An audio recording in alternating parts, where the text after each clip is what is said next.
नमस्कार दोस्तों, आप सभी का स्वागत है हमारे YouTube चैनल में।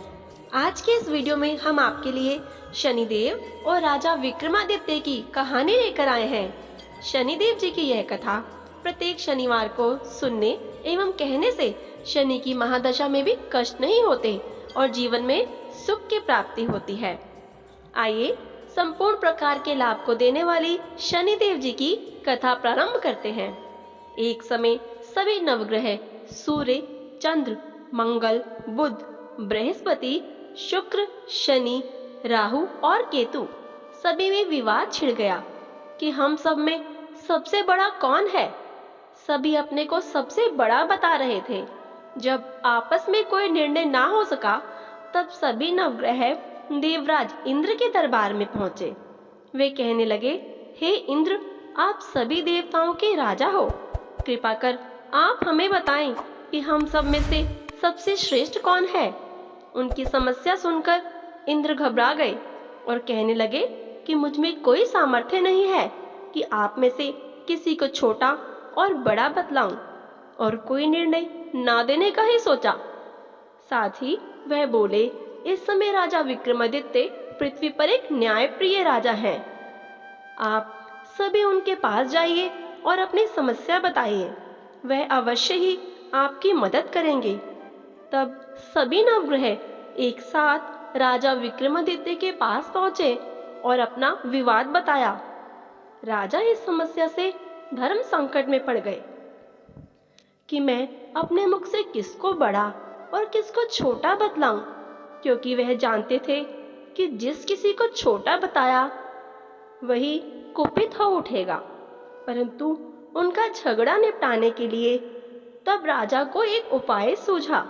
उन्होंने सोना, चांदी, कांसा, पीतल, सीसा, रांगा, जस्ता, अभ्रक व लोहा, नव धातुओं के 9 आसन बनवाए। अब आसनों को क्रम से जैसे सोना सबसे पहले और लोहा सबसे पीछे बिछाए गए। इसके पश्चात राजा ने सब ग्रहों से कहा कि आप सब अपने अपने सिंहासन पर बैठिए। जिसका आसन सबसे आगे है वह सबसे बड़े, और जिसका आसन सबसे पीछे है वह सबसे छोटे जानिए, क्योंकि लोहा सबसे पीछे था और वह शनिदेव का आसन था। इसलिए शनिदेव ने समझ लिया कि राजा ने मुझको सबसे छोटा बना दिया है। उन्होंने सोचा राजा ने यह जानबूझकर किया है। उन्होंने कुपित होकर राजा से कहा कि हे राजा, तुम मेरे पराक्रम को नहीं जानता। सूर्य एक राशि में 1 महीना, चंद्रमा 2.25 महीना 2 दिन, मंगल 1.5 महीना, बृहस्पति 13 महीने और बुध और शुक्र 1-1 महीने विचरण करते हैं। लेकिन मैं 2.5 से 7.5 साल तक रहता हूँ। बड़े बड़े देवताओं को भी मैंने भीषण दुख दिया है।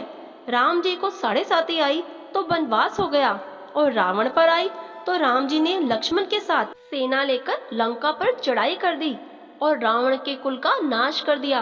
हे राजा, अब तुम सावधान रहना। राजा कहने लगा, जो कुछ भाग्य में होगा देखा जाएगा।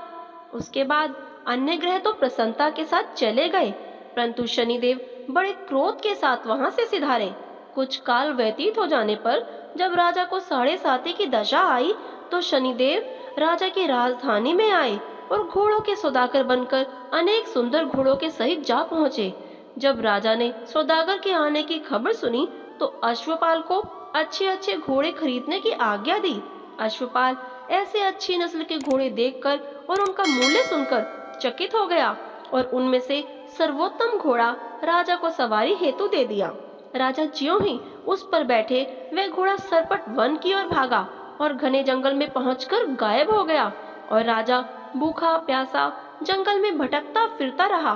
तब बहुत देर के पश्चात राजा ने भूख और प्यास से दुखी होकर भटकते भटकते एक ग्वाले को देखा।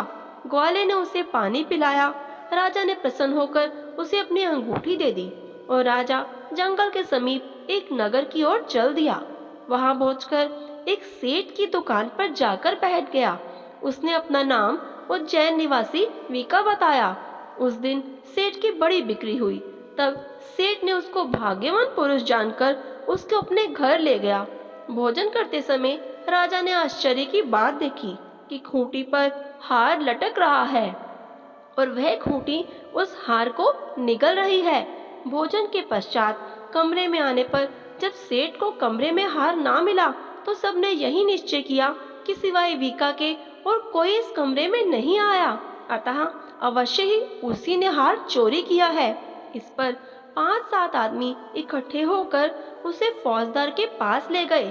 फौजदार ने उसको राजा के सामने उपस्थित कर दिया और कहा, यह आदमी तो भला प्रतीत होता है, चोर मालूम नहीं होता, परंतु सेठ का कहना है कि इसने उसका हार चुराया है। तब राजा ने आज्ञा दी कि इसके हाथ पैर काट कर चौरंगिया किया जाए।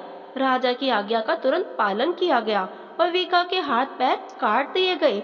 इस प्रकार कुछ काल व्यतीत होने पर एक तेली उसको अपने घर ले आया और कोलू पर उसको बैठा दिया। वीका उस पर बैठा हुआ जबान से बैल हाँकता रहा। इस प्रकार शनिदेव की 7.5 की दशा समाप्त हो गई और एक रात को वर्षा ऋतु के समय वह मल्हार राग गाने लगा।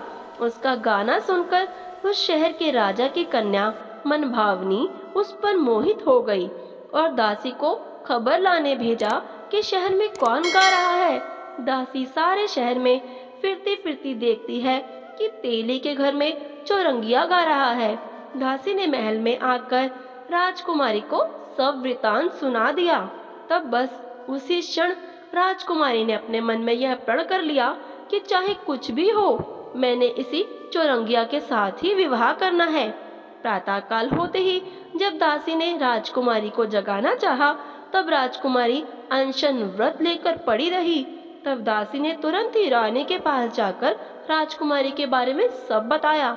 रानी ने वहां आकर राजकुमारी के दुख का कारण पूछा और वृतांत जानकर राजकुमारी को समझाना चाहा कि तुम्हारा विवाह तो मैं किसी बड़े राजा से करूंगी, परंतु वह बोली कि माताजी, मैंने यह प्रण कर लिया है कि तेली के घर में जो चौरंगिया है उसी के साथ विवाह करूंगी।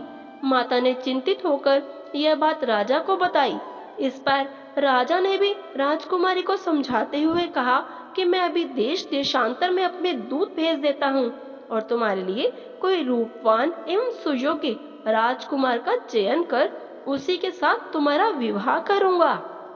परंतु कन्या ने कहा, पिताजी, मैं अपने प्राण त्याग दूंगी, परंतु किसी दूसरे से विवाह नहीं करूंगी। इतना सुनकर राजा ने क्रोध से कहा, यदि तेरे भाग्य में ऐसा ही लिखा है तो जैसी तेरी इच्छा हो वैसा ही कर। फिर राजा ने तेली को बुलाकर कहा कि तेरे घर में जो चौरंगिया है उसके साथ मैं अपनी कन्या का विवाह करना चाहता हूँ। इस पर तेली ने भी कहा कि महाराज, ये कैसे हो सकता है? कहा आप हमारे राजा और कहा मैं एक नीच तेली। परंतु राजा ने कहा कि भाग्य का लिखा कोई नहीं टाल सकता, अपने घर जाकर विवाह की तैयारी करो।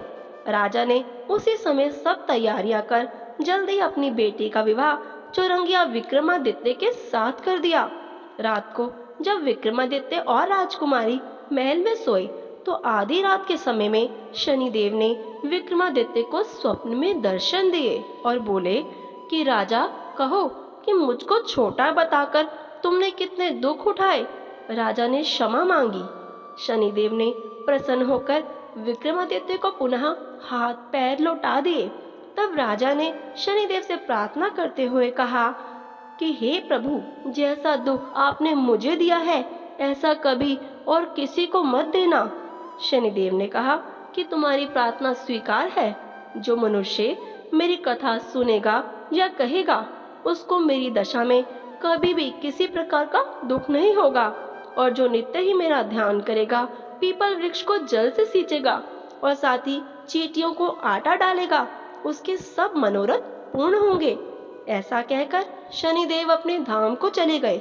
राजकुमारी की आंख खुली और उसने राजा के हाथ पैर देखे तो आश्चर्य में पड़ गई।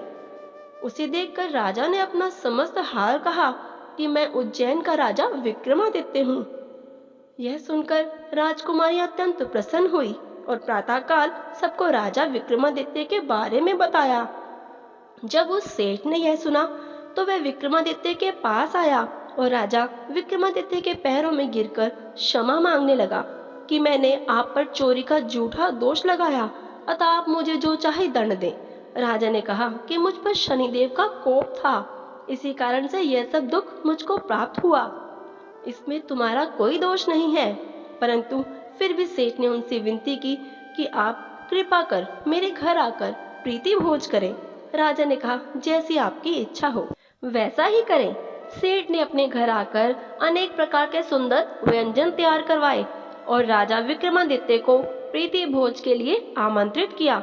जिस समय राजा भोजन कर रहे थे, एक अत्यंत आश्चर्यजनक घटना हुई। जो खूंटी पहले हार को निगल रही थी, अब वह हार को वापस उगल रही थी। जब भोजन समाप्त हो गया तो सेठ ने हाथ जोड़कर बहुत सी मोहरें राजा को भेंट की और कहा कि मेरी श्री कमली नामक एक कन्या है, उसके साथ विवाह करें। इसके बाद सेठ ने अपनी कन्या का विवाह राजा के साथ कर दिया और राजा विक्रमादित्य बहुत सा दान दहेज लेकर अपनी दोनों पत्नियों सहित अपने नगर उज्जैन की ओर पधारे। उनके आने पर सारे शहर में बड़ा भारी उत्सव मनाया गया और दीपमाला की गई। दूसरे दिन राजा ने शहर में यह सूचना कराई कि शनिश्चर देवता सभी ग्रहों में सर्वोपरि हैं। मैंने उनको छोटा बताया, इसी से मुझे यह दुख प्राप्त हुआ। तब से सारे शहर में सदा शनिश्चर की पूजा एवं कथा होने लगी। राजा और प्रजा अनेक प्रकार के सुख भोगते रहे।